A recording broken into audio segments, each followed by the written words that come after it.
Thinking about some of the most successful companies in our industry, you have to think of Lift Brands, a hugely influential company with 2,000 clubs nearly, the majority of those being in 9 round and the acclaimed Snap Fitness. Ty Menzies, their new global CEO, joined me to have a conversation about the future, not only of Lift Brands, but about the franchise world and his new technology company, Fitness on Demand. Where is the convergence between infrastructure and technology? And what does the future hold for the franchise business globally? Let's hear from Ty.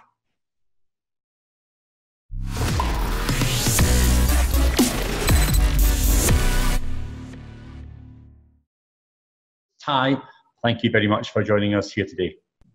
Hey Ross, it's a pleasure to be with you and everyone that's watching, mate. Now, for those that don't know, Ty has just transitioned to become the global CEO of Lift Brands, having moved up from the role of Asia Pacific CEO only a few weeks ago. Ty, let's start there. How has this transition been from a regional CEO into a global CEO? First of all, mate, I think doing that during the current period that we're all in, that's certainly going to be something that I'll be able to tell stories about in the future. Look, it's certainly been challenging. I flew to New York early March for the interview for this role and to meet our private equity group. And I wasn't expecting that after I landed back in Australia within a few days that the entire world was going to go into lockdown. So I can tell you from the time of accepting the role to now has certainly been a whirlwind.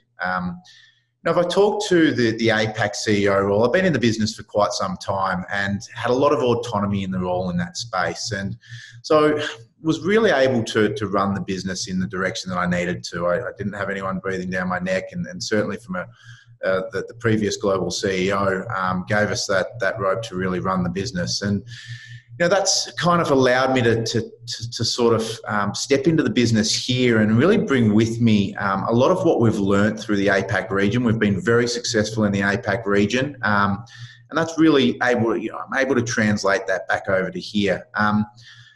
No, it's certainly been challenging, and no doubt we've still got some significant challenges ahead of us, but it's been fun so far. I'm now in the US. I'm here for the next few weeks. I will have to come back to Australia just through some visa bits and pieces. But now that I'm initially taking over the business from my kitchen table and using Zoom to now being here face to face with people, it's given me an opportunity to really set some things in place prior to being here. Probably not get bogged down and too distracted by the daily grind of what kind of occurs when you're here in person. And so it's actually been very beneficial to come in sort of 6 weeks after having started and now being on the same time zone to sort of start working through some things. So, yeah. We've saw in the past maybe 2 to 3 weeks reopenings happening across the globe now. There are reopenings anticipated for the next couple of weeks in other countries. So hopefully we're now on this road to recovery. Are franchisees and the franchise business better placed to recover quicker in this road to recovery in the next couple of months? What are your thoughts on the future of the franchise business? Probably a couple of ways of looking at it. I'll tackle this first of all from a franchisee perspective, because as a franchisee, you're an owner-operator, or you're typically more invested in your business than a corporate ownership structure is. And so, for us, certainly our franchisees are heavily invested in their businesses, both financially, emotionally, and everything in between. So, the ability for them to drive hard out of the other side of this is, their time, energy, their sweat equity, I suppose, from that perspective. And, certainly from a franchising perspective, we rely on that to an extent. On the flip side of that, though, there is also the challenge financially. Small independent owners sometimes are not as well capitalised and don't necessarily have the savings there to support them throughout a period like this. So, accessing a range of the governmental supports have been really important for us, and obviously different regions across the globe have supported in different ways. That's been a challenge in itself, trying to tap into what's best for our franchisees in that space. That all being said, franchising in general, coming out of the other side of this, out of the other side of any difficult economic downturn or time, typically we've seen really strong resurgence in franchising. People have lost their jobs and, many have, thinking about career changes or whatever it might be. And fitness is still a very popular space and it's only growing, right? So for a lot of people, this is a space that they're really eager to get into. And I guess, fitness franchising is a good opportunity for them to take that first step, especially if they've been in the corporate world previously and never really been in business. We will typically start to see a good resurgence in our franchising. And interestingly, in particular across our APAC region, we're starting to see some really good interest from a franchising perspective. We've already taken a number of deposits and sold territories since sort of reopening stores. A little bit behind on some other regions, but certainly in the APAC region, we're seeing a strong resurgence in that space. Now, you own multiple brands and look after multiple brands. Have you noticed any differences in terms of how the market challenges are impacting some of those brands? Yeah, interesting question. We're across a range of spaces. So we're obviously the 24/7 convenience space, the boutique space, and we're also in the virtual space. And each of those businesses have been impacted in different ways. If I talk to Snap Fitness, which is our major brand, and the 24/7 convenience space, it's been impacted. I guess store count is certainly going to be impacted for us, particularly in the Americas. In North America is probably our biggest challenge. We'll lose a number of stores over there, or over here, I should say. In APAC and EMEA, we are pretty strong. We're not going to lose many stores whatsoever. In APAC, across nearly 300 locations with Snap Fitness, maybe 2 or 3 locations tops. And the reality is those stores were probably stores that were on our watch list anyway. And it looks never nice to close a store whatsoever. But I think COVID probably made the decision on those few stores just a little bit sooner than what they ordinarily would have. So I think generally speaking, we'll come out the other side reasonably unscathed. From a perspective of what we are actually seeing, having reopened the stores, seeing a significant growth in membership numbers, which is really positive. And I think it's probably, again, coming out of a tough economic position, people potentially looking at downsizing or downgrading their memberships from something more expensive and joining something that's a little bit more affordable. And, that's what the model is. And hence we're actually ahead in terms of pre-COVID numbers in some regions. In most regions, to be honest, there's only a couple of regions that are a little bit behind. Swipe access and attendance is certainly down. And I think that's just a general sentiment piece as, confidence starts to build. If I switch to probably the more boutique space and our 9-round brand in particular, we have probably seen a little bit more of an impact from a member number perspective there. The cancellation numbers are a little bit higher than what we've seen, and the new join numbers a little bit lower than what we've seen in the Snap brand. And I think that's part due to our price point, a little bit more, a little bit higher in that space. And potentially probably the closeness of people working together, training in that group environment is probably just driving those couple of pieces. The last one being virtual. So Fitness on Demand, one of our brands, has certainly seen a solid increase over the last few months. Obviously there has been a scramble to offer virtual offerings from many businesses. At consumer level, there's a lot of options out there for the consumer, but I think, where we've been fortunate is that we're a business-to-business solution in the virtual space. We don't go direct to consumer. So for us, it's about working with gyms who don't have a solution in that space, that really need to offer something, and to switch gears almost overnight, we're a solution that they could just pick up and implement within their business immediately. So for us, we saw a good uptick in the Fitness on Demand virtual solution. So each business, and they're our main businesses, we have some other pieces that kind of filter in, but between those three, that sort of gives an idea of how each have sort of been impacted individually. Let's stick with the virtual and digital space here, Ty. I mean, obviously we have saw a huge surge in demand and also a huge number of players coming to the market.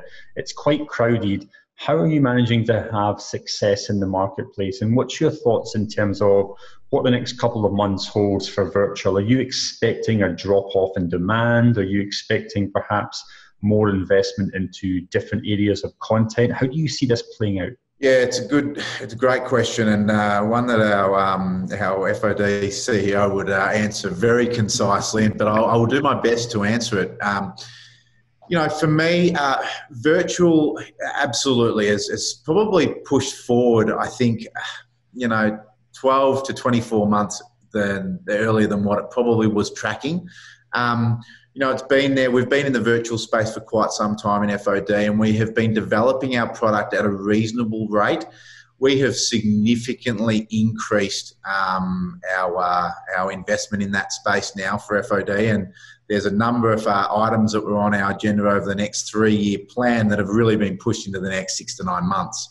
So for us, we see a huge opportunity there. We see a big opportunity in allowing stores, not just the content that we can provide, but for a strong platform for stores, businesses, trainers to be able to upload their own content and have a strong platform to be able to deliver that, supported by some other bespoke content as well. So it's a range of pieces that we're working on in that space. And I think you're only going to see, look, there's a lot of free content out there. There's a lot of different ways of doing things. It's really about how do you deliver that? And for us, it's really about the delivery system. And so delivery systems over content is really what we're working on heavily in the FOD space and the virtual content space. So the content's a piece that look, there's a huge amount of content out there. We partner with some fantastic people. We also partner with the likes of Les Mills and so on. So, for us, content is the easy piece to find, but having a really strong delivery system is really where we're investing our time, energy, and money at the moment. Taking a more kind of macro viewpoint on technology, how are you investing in the future of technology? Would you invest at a group level at Lift Brands, or would you be looking at investments more at a kind of portfolio company way? And when you are looking at technology, what do you have in mind? Is it the business that you have in mind, or is it always the consumer? Love to get your thoughts on, where you see technology playing a role in the future of the companies. Yeah, well, I mean, Ross, it's always the consumer at the end of the day that drives that decision, right? And so if I talk to FOD, our consumer are gyms, right? In most cases, they're not the end user. So for us, it's about what are the gyms asking for? What are our partners asking for in terms of the content delivery side of it? And, we, as I said, we have great content, but it's the content delivery piece and making that easier. In terms of how we look at, yes, we look at it as individual portfolio companies. We don't look at it as an overall organisation. Yes, the organisation needs certain technology investment. But if I take Snap Fitness for an example, one of the things we're looking at heavily at the moment is the member experience and what we call the member journey. And that really starts from when a lead, well, it probably starts from before a lead hits our business. It starts within our marketing space. But if I talk to it from when a lead hits our business, obviously, if I think about the independent gym out there, and every independent gym is going to deal with that lead once it hits their business. To an extent, there's some similarities if they've been through certain sales training, and most sales training in the fitness industry has been similar over the years. But the process is very different.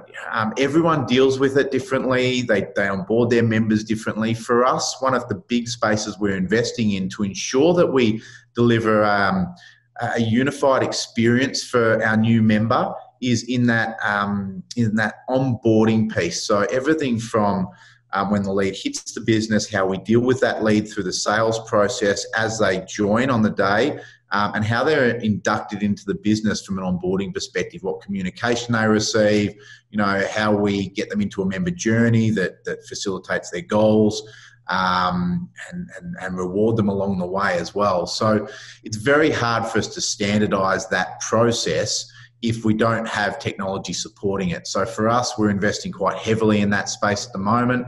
and we will continue to do so quite significantly moving forward. You have invested an incredible amount of time and energy in people as well. I mean, one of the, suppose, reflections that we see at Fit Summit is that Lift Brands, especially Snap and 9Round, really have a fantastic community around that.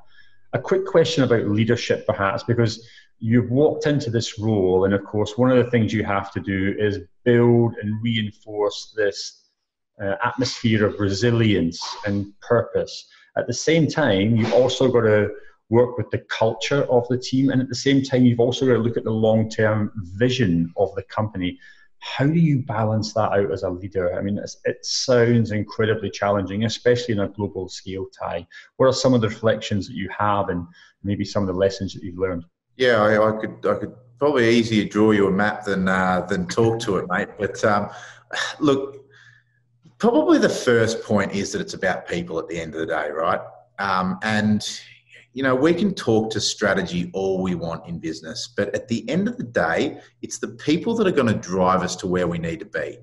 And so if you talk about culture for a minute, culture to me is the number one priority of any organisation. And in particular for us, it's the number one priority. In particular, having been through what we've been through, a lot of organisations have just simply furloughed or stood down staff and reduced their employee base significantly, and that automatically does things to the rest of the employees from a cultural perspective. And so, and don't get me wrong, I mean, in terms of companies, there's things that you absolutely need to do and must do to survive during these periods. But you've got to think people first before strategy, in particular through this sort of this what we've all been through. It really is about the culture of the business.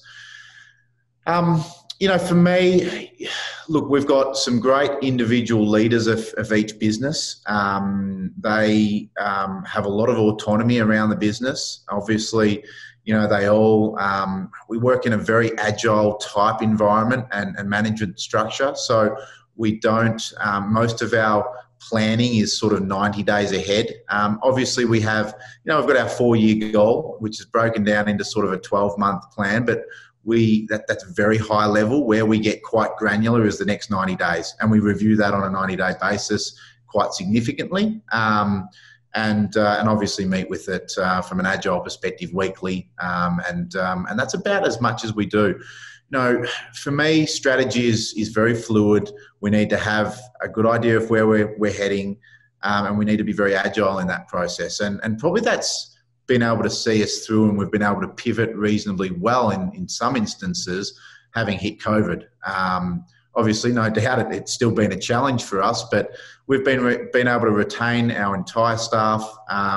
We stood down a very small amount of people, and for us, that's really been able to retain a strong culture coming through this and out the other side. And obviously we've been able to support our franchisees quite significantly. Now, was that a significant financial impact to the business?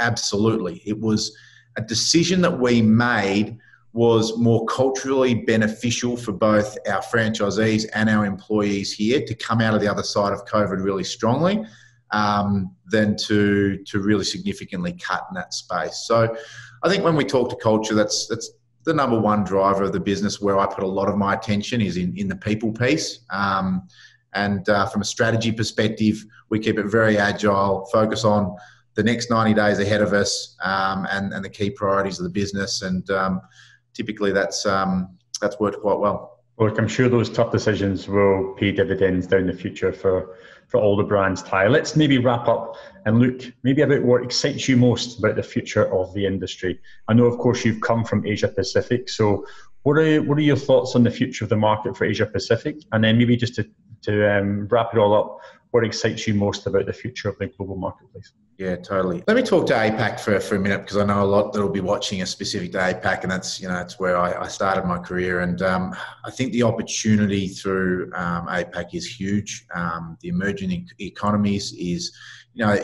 we're right at the start. I think if we look at a lot of the countries through Asia, 1-2% penetration rate for gym memberships and health and fitness, it's very low. As consumer knowledge builds in that space, and international influence, Western influence starts to really creep in further and further from a health and wellness perspective. As we see those numbers get even to 4, 5, 6%, what that does for the industry, I mean, it explodes and it expands astronomically. So, for me, the excitement through Asia and APAC is massive. I think we as an organisation have a huge opportunity. I think a huge number of people have a huge opportunity. And from a franchising perspective, I think there's a massive opportunity specifically in that space. The rest of the globe, look, it's, for us, we're only just scratching the surface through Europe. Europe for us is a really big marketplace, and one that we're starting to really uncover. We've got a really good, strong presence through the UK, just started in Ireland with some really great results, and a number of locations through Europe. So that's certainly a significant focus for us. And obviously, the US and Canada are quite strong for us. An older business in the US and Canada for us, but we're kind of pivoting a little bit on the business here. And I think with some of the things we've got in the pipeline, it's pretty exciting for the business here. And then probably the last one for us that we're going to start to focus on is probably into South America, which is, a completely different marketplace, one that I'm a little bit unfamiliar with, but one that I'm certainly going to have to bring myself up to speed quite rapidly on. So globally, look, I mean, health and fitness is only going to significantly grow, and the fact that it becomes a priority for a lot of people and only growing is going to really continue to drive that opportunity. So very excited about where it goes over the next 5 to 10 years in particular, and particularly in Asia, mate. I think that's the big one. So, yeah. Fantastic. Ty, really enjoyed that conversation. Thanks very much for sharing some insight. All the very best to you in the new role and with the wider remit, and all the best to the Lift Brands team. Thanks very much. Thanks very much, mate. Greatly appreciate it. Good luck to everyone else out there as well.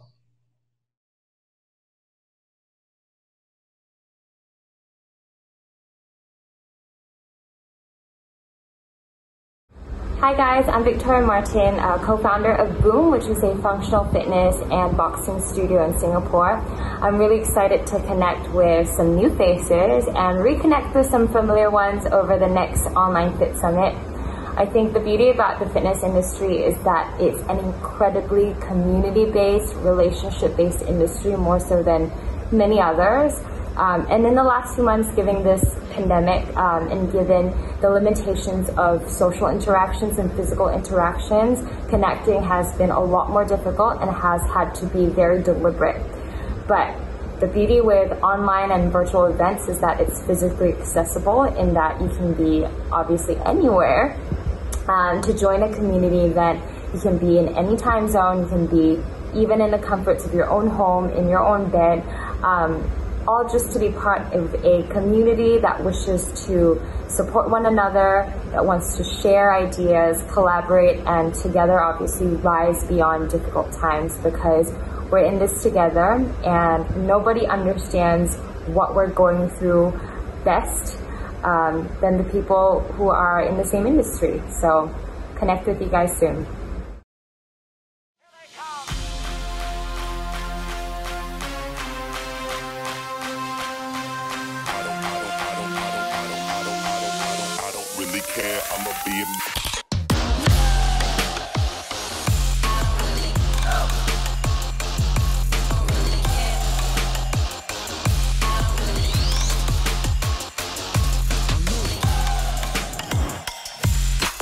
Everybody wanna know me. I swear.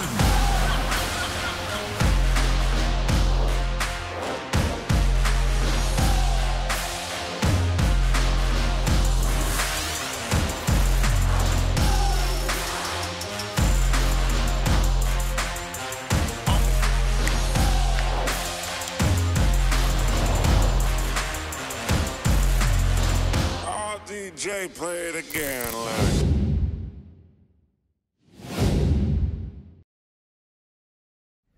G'day everyone, Cam Falloon here, founder and joint CEO of BodyFit Training. Welcome to the 2020 Fit Summit, the online edition. We'd love to be seeing you in person, but unfortunately global circumstances are preventing that, so congrats to Ross and the team on putting together an awesome online summit.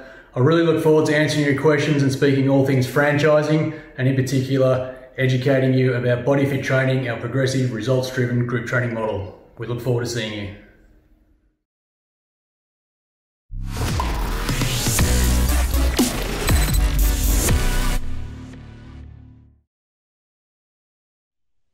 One of the huge trends that we have noticed in the fitness and wellness world in the past couple of years has been rehab and recovery services. I had the pleasure of talking with Ben Nazarian, CEO of Therabody. Now, Therabody are one of the most innovative companies in the rehab and recovery space. And having initially started in the sports world, they have quickly now become mainstream, serving healthcare, fitness, wellness, and hospitality. Their thoughts and viewpoints on innovating technology and providing additional services for revenue for clubs and gyms of all sizes is a really interesting one to hear. And so enjoy this conversation with Ben and I.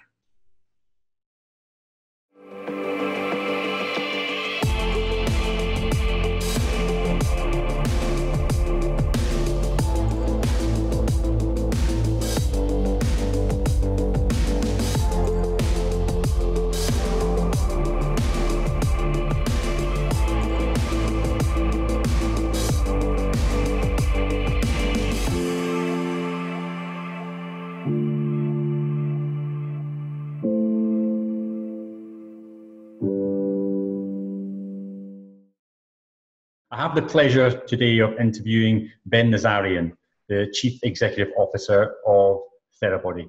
Ben, welcome to Fit Summit. Hey, happy to be here. Thank you. Let's start off. I mean, the whole world of technology around fitness tech, wellness tech, health tech has exploded in the past few years. How would you describe Therabody to either a new partner or a new client? You know, we're really known as being a percussive therapy or recovery or fitness company, but we look at ourselves as a tech wellness company. And what that means to us is we provide a natural solution to help people move better, deal with muscle tension, pain management, in a natural way. And that's really the genesis of how the company started. And a lot of people don't know that. They think that we started in the sports world. But Dr. Jason got into a motorcycle accident. And as a chiropractor, he had access to the best technologies out there. Yet his two solutions that were available to him were either surgery or opiates, pain medication, neither of which interested him. And so he used a vibrocursor, which is a vibration therapy device, and it gave him temporary pain relief, but it didn't last. And so lucky for us, he thought about, he had a subscap injury, and he thought, what if I was to get something that goes deeper into that muscle? And so he came up with percussive therapy. And that's what we're known for, is that depth of the amplitude that the device goes into the body. And that's how we got started. But we became famous when Kyrie Irving used it during Game 5 of the NBA championships in 2017. So a lot of people think of us as being a sports device, recovery device, but a lot of our customers use our product for just regular pain management, whether you have plantar fasciitis, sciatica, MS, or just everyday pain from sitting behind a Zoom call all day. So we look at ourselves as providing natural solutions to muscle tension and pain, and using technology to drive solutions, and then validating it using science and research. You know, there's obviously a big push into wellness, but a lot of companies are not really standing behind it with science and research and validating those results. And that's where I think we can be different. So we look at ourselves as a tech wellness company, not just a percussive therapy company. I've actually watched the video of your founder on your website, and he talks very movingly actually about the accident that he had and about the catalyst for starting the company. And for those that haven't seen it, it really is a great video. You absolutely should watch it. Let's look about percussive therapy, because again, in the last couple of years, it seems to have gone from perhaps more of a dynamic within the physiotherapy and the healthcare world into becoming a mainstream healthcare solution. You talked about Game 5. What else has been the trigger, if you will, the tipping point for making this so mainstream? I think we all put a strain on our bodies. Now, whether you are a Kyrie Irving or LeBron James, and you're putting that kind of stress because you're training and playing at such a high level, or you're a construction worker, again, you're sitting behind a Zoom all day long, we're putting all of us that kind of pressure on our body. And so throughout the years, people have resorted to various alternatives or solutions, whether it's an Advil, whether it's physical therapy, massage, or just stretching. What has happened is people now realize that percussive therapy can help all of us, regardless of how hard we work out, or if we have an injury or an ailment or just sore. And the impact and the benefit that somebody feels is immediate. So now people who never thought of themselves as a LeBron James are using it because they have the same issues as LeBron James. And it has become a mass consumer product that can benefit everyone. And it's not just for the consumers, but there's a lot of different segments that this product applies to, whether it's gyms, hotels, spas. They're all users of this product. And I think that's what has made it so big, in addition to the major trend of recovery in fitness. I think people now realize how important recovery is as part of a fitness program. We've definitely saw that, Ben, across all of our ecosystem. Recovery, rest, relaxation are huge themes now across the industry. Let's maybe look at technology, because technology is moving so quickly today. And in the past 4 years, you've already put out 4 innovations, 4 iterations to the product line. What's coming up next in terms of the next generation product, and how does that fit in with the current portfolio of products you already have? Yeah, it's actually something I'm really, really proud of, because not only were we the leader in creating this space, people were very worried about us being called Theragun. Now it's a massage gun category, and people refer to the whole category as "Did you Theragun?" But we didn't want to just rely on that. We made a very big investment in R&D and technology. We're the only company that is on beyond a second generation of product development. And I think to be in 4 generations of product development in our 4-year history speaks to our innovation and our commitment to R&D. And what we want everyone to know is if they're choosing our product line, our platform for their gym or their hotels or their spas, that they have a partner that is going to continue to invest in improving our product line. And so this past year, we used technology to improve our product further. The biggest feedback we always got was the product is too loud, and there's no motor that was powerful enough to give us the specs we needed, that had the speed and the power and the depth to treat the body the way percussive therapy does and makes it effective. So we actually invented our own proprietary brushless motor that is now quiet and powerful. And there's nobody else in the industry who has that kind of performance. And frankly, there was no motor in the industry that did that. So we had to invent our own. Beyond that, we added Bluetooth. And I know a lot of products have Bluetooth. So we didn't do it for the sake of adding Bluetooth. We added it because we believe content is the future. And how do we integrate content and protocols with the device? How do we teach people how to properly use the device? And you can only do that if it's a smart percussive therapy device, which we are now a smart percussive therapy device. And beyond that, our customers have asked us for a full recovery product line. So we came out with a vibrating foam roller. Again, that is a smart device. It's Bluetooth enabled, connected to our app. We have a gym cart that is great for the fitness room of a hotel or a gym with wireless charging, again, which was a major pain point for our customers, because their members would not put the device back on the cart the right way. Now it doesn't matter because it's wireless. And we're working on other products to help both our customers and our B2B customers, our partners, to have a full product line in the tech wellness space. I know earlier this year you launched Thera1. Of course, there's always good news gets buried in times like these. So perhaps it'd be great to hear your own thoughts, Ben. How does Thera1 fit in as a product and what are its advantages? Yeah, Thera1 is a really great natural extension of everything we were doing on Theragun. And that's why we actually rebranded the company to Therabody. It was to tell that story of we're not just a percussive therapy device company, we're a tech wellness company. And Thera1 fits into that really well. 2 years ago when the US government passed the 2018 Farm Bill, which basically legalized CBD, and a lot of people confuse CBD with cannabis. The two are different.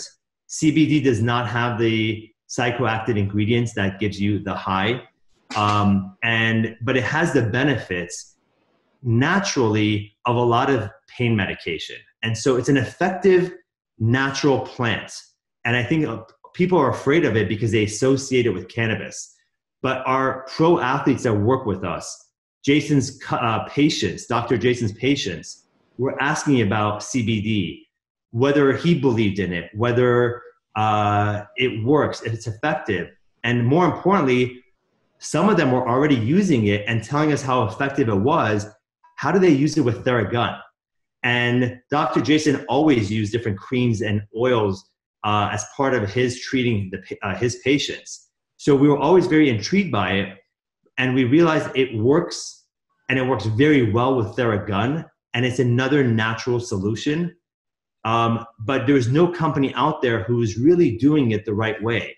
Either it was not organic, which is very important for a CBD product because it absorbs toxins at a very high level. So we made our product USDA certified organic, and we did not want to just private label some third-party product. Everything we do, just like our Theragun devices, are designed from the component level up. They're designed, and we have a lot of IP around it.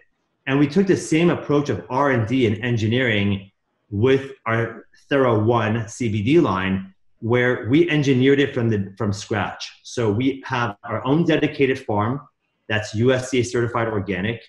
We have our manufacturing partner where we got them to be USDA certified organic as well. We control the entire process to make sure we have high quality. And we now have the best and only USDA certified organic product line in the entire country. And what we're doing is now educating people about the benefits of CBD, how to use it with Theragun. And I'll give you one quick fact I think it's really interesting. People are so worried about CBD and is it natural? What are the side effects? Is it healthy? What should I take it? And yet people, especially in America, take Advil like it's candy. And if you look at the side effects of Advil, there's more than 20 side effects that are listed on that medicine. CBD has 3. So you tell me which one is a healthier, more natural solution. And so the CBD line, Thera1, really fits into that overall mission of providing a natural wellness solution to our customers. I think we saw in Asia, Thailand has already relaxed the regulations around CBD, and it'll be interesting to see how that market develops as a kind of test bed, if you will, for Asia. Let's look maybe at the wider ecosystem. You mentioned earlier you were maybe perceived initially as a sport tech company, but of course now with much more variety across the product line, you have had a chance to invest across the ecosystem. Maybe reflecting back on the past couple of years, Ben, where do you think you have developed strongly, perhaps in different verticals of this ecosystem that maybe 2-3 years ago you weren't as present in? Yeah, it's really interesting how the business and the market has evolved. We first targeted the sports teams because we knew that they would understand how to use our product. It took a lot of training because they actually did not really know how to integrate percussive therapy into their strength and conditioning and their training. And they're very worried about athletes injuring themselves if they're not using a Theragun the right way. We then went after direct to consumer, and over the past 24 months, we've expanded to the B2B market, which is gyms, hospitality, and spas. And we realized that just sending them product and having them know how to use it, just like the athletic trainers in the sports teams did not know how to use it, they would not know how to really integrate it into their offering for their customers. So for gyms, we realized that it all starts with education. The same way Dr. Jason trained the athletic trainers of the NBA teams, of the football teams, we're now having the same process implemented for the private trainers in a gym. And that includes both in-person and digital courses. So they make sure that they're using it the right way. Second, it's the content. We're creating a lot of content, whether it's our mobile app or digital content for the gyms to use in the facility so that their members know how to use a recovery device. By the way, it's not just post-workout, it's even before and during a workout, which is a lot more complicated. So how do we show that and share that with the gym's customers? Third, and I think this is probably the most important thing, is a lot of gyms, especially now during COVID, are trying to figure out how to improve the experience for their members to have them come back, and also how to generate additional revenues. They've all been hit dramatically, and we're the only product inside of a gym that does both of those things.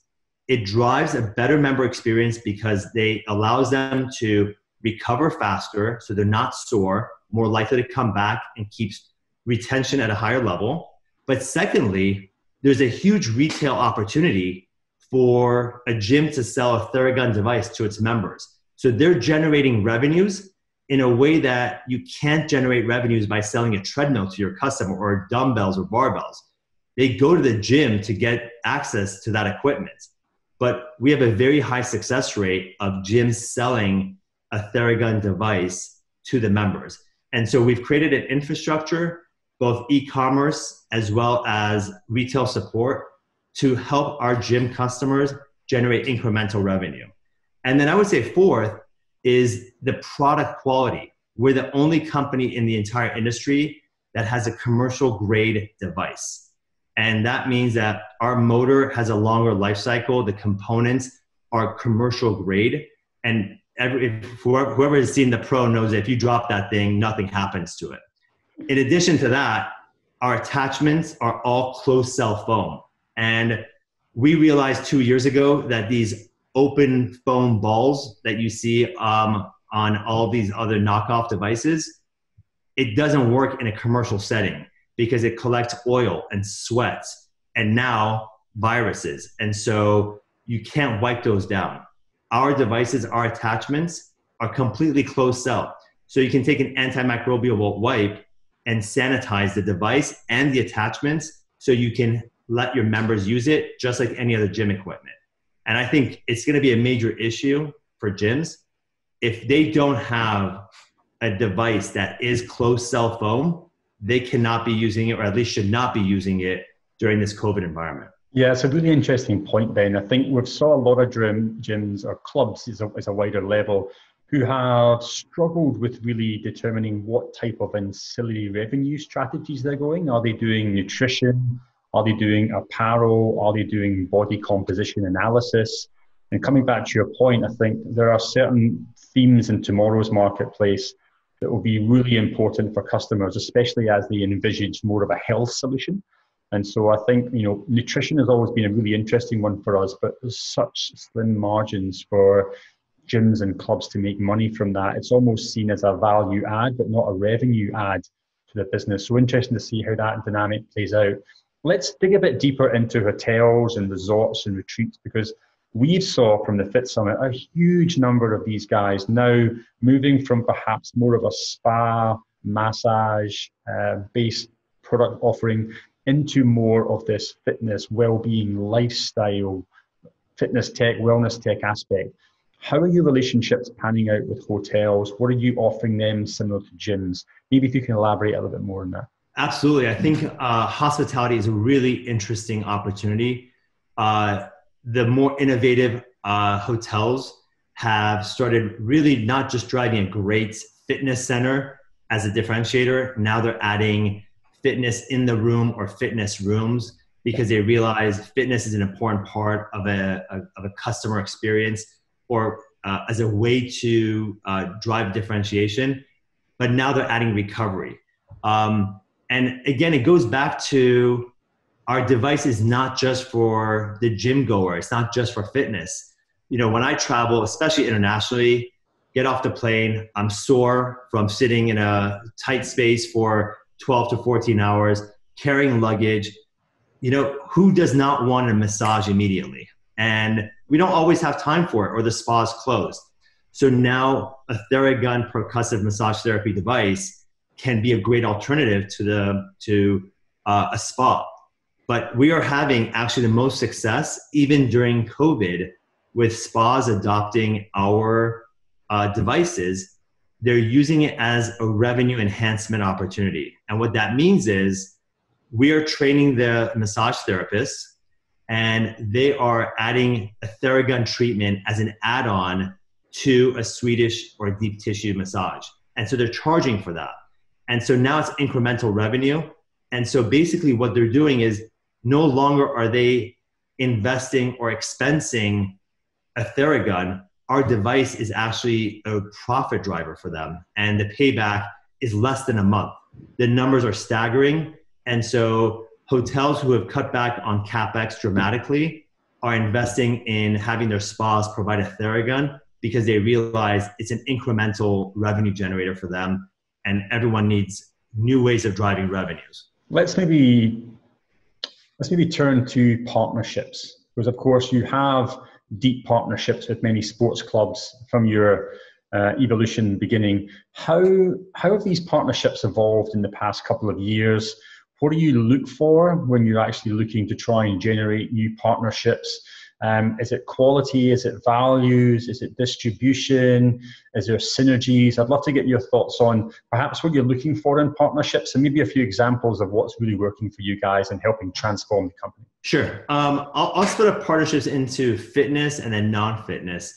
In the non-fitness space, because we have a smart percussive therapy device with an app, we're actually partnering with other third-party apps, whether it's Strava, whether it's Garmin, whether it's Apple Health, where we're integrating with all of those devices so that when somebody is using that device, working out, we get that data and we can now notify them of a recommended protocol to help them use our device to feel better, to not be sore. And so that data is really interesting. And I think that's where we're pushing the industry in terms of personalization and content. On the gym side, it's been actually a really exciting year. Starting in the US, now we have partnerships with gyms in Europe, UK, Australia. We just hired Gene Harper out of Hong Kong. We're very excited to have him. We're making a big push into gyms in Asia as well. And we also realize that, especially in the gym industry and hospitality, if you don't have boots on the ground, you can't support your customer, you can't train them to make sure they're using your product the right way. So we're making a big investment internationally to support all of our global customers. In the US specifically, Lifetime is one of our anchor customers. They started adopting our product line about a year ago. And it's been interesting because they have a very broad offering. They have physical therapists, they have chiropractors, they have private trainers. But we're integrating our device into every aspect of their gym, including their studio classes, cardio, weight training. And it's a process for them to think about how to integrate our product into every angle. And so it's not an overnight process. It's a matter of working with a partner that really understands all parts of that. And they've done an amazing job of having their staff understand how to present this product to their members, and they're selling their Theraguns to their members and generating incremental revenue. In Gymbox, which is a great partner of ours in the UK, they actually have Theragun recovery classes. So it's a full class that there's an instructor, class of 20 people, and they're spending 30 minutes like a stretch class doing Theragun stretches, some training in between, but it's a recovery class. And that has been a big hit and very unique offering in London. So there's a lot of different ways. I think the most important thing is understanding what the gym wants and having us help them think through it and how to implement and integrate Theragun into that process. Obviously, establishing partnerships across the region is key. We know Gene Harper, he's a fantastic leader in the industry, and looking forward to obviously meeting him again once the restrictions are lifted. You talked about company partnerships. Maybe let's talk about individual partnerships, because you have relationships with athletes and ambassadors as well across the ecosystem. What's your selection process for trying to pick the right person to be an ambassador for your brand? You know, it's actually very simple. We have a number of famous people, athletes, obviously, but celebrities, singers, who use our product as part of their everyday life. Yeah. What's interesting for me is Ronaldo has integrated this into his training, and he was actually trained by Dr. Jason. Dr. Jason flew to Spain, showed him how to use it, trained his staff to make sure they're using it the right way on him. And he is integrated into his training, and we all know what a great condition he's in and how he treats his body.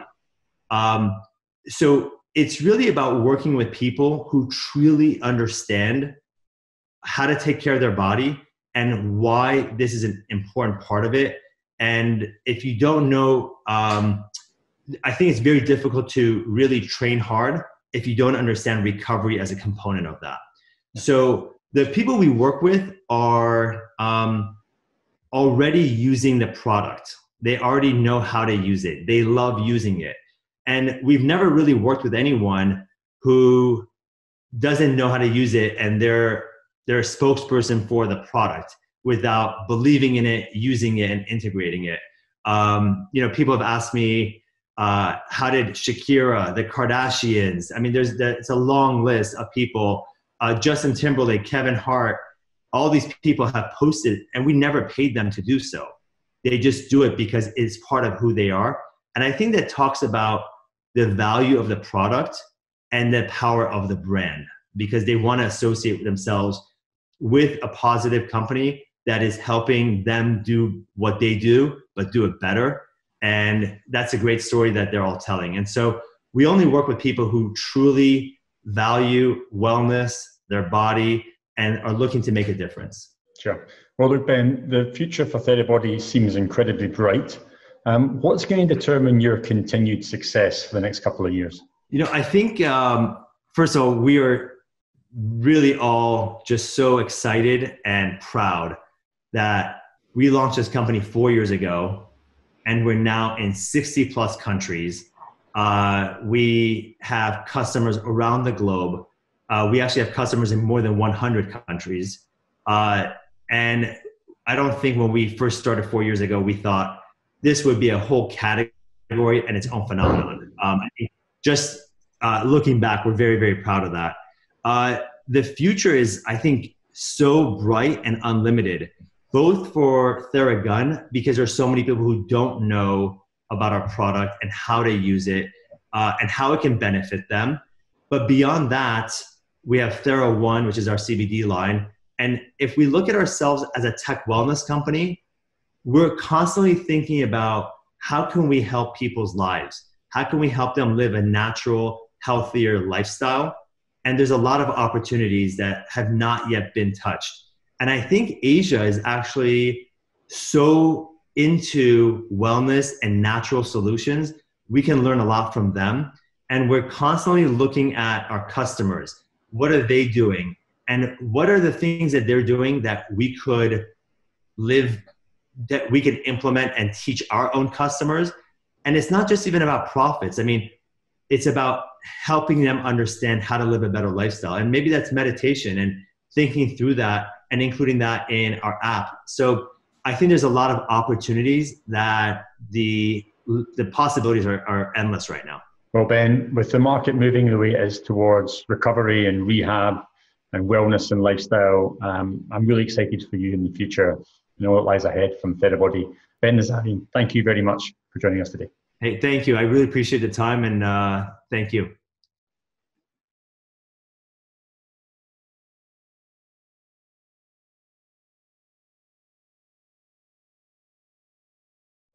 Ladies and gentlemen, that's all for this session. We hope you enjoyed it. Don't go away just yet. Lots more to go. So what we're going to do now, well, as you'll see on the left-hand side, the icon for networking is flashing.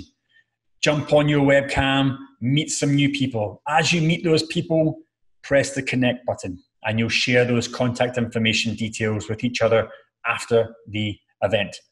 Jump onto the virtual exhibition and meet some fantastic companies. Get a coffee, have a stretch, do a mini workout. We've also got a lunchtime quiz for you to enjoy and also some group discussions that you can drop into. Thanks very much for sticking with us, and we'll see you in just a little bit.